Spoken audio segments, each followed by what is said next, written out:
आज होता आमचा कोकणातला तिसरा दिवस आणि आज होता आमचं चेकआउट, म्हणून थोडंसं पटापट सगळं आवरलं आणि धो धो पाऊस चालू होता. पप्पा कुठे गेले म्हणून रुहीची अशी रिॲक्शन होती.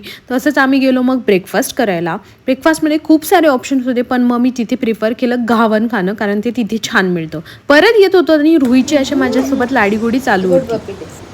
आंबट आंबट आंबट गोड दे गोड. काढू काढू काढू नुसती काढू.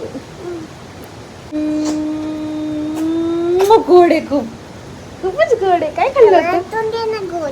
मी देऊ? कशी आहे? गोड आहे. एकाच दिवसात एवढा मोठा पाऊस झाला होता, अगदी रोडवर एवढं सगळं पाणी साचलं होतं. बरं झालं आम्ही जोपर्यंत तिथे होतो तेवढा पाऊस झाला आणि आम्ही सगळीकडे फिरू शकलो. नंतर येता येता आम्ही रस्त्यात थांबलो ताम्हिणी घाटात आणि तिथला हा व्ह्यू खरंच खूप सुंदर होता. तिथले खरंच वॉटरफॉल बघण्यासारखे असतात पावसाळ्यात. येताना मग रस्त्यातच मस्त कणीस खाल्लं, जे मला आणि रुईला प्रचंड आवडतं. मग मस्त तिथला छानसा व्ह्यू बघत बघत आलो घरी, आणि घरी आलो तरी रुहीची मस्ती काही थांबतच नव्हती. आम्ही किती थकले असलो तरी रुहीला काही थकवा येत नाही, तिची एनर्जी हाय लेवललाच असते. यावरचा डिटेल ब्लॉग तुम्ही लिंकमध्ये बघू शकता.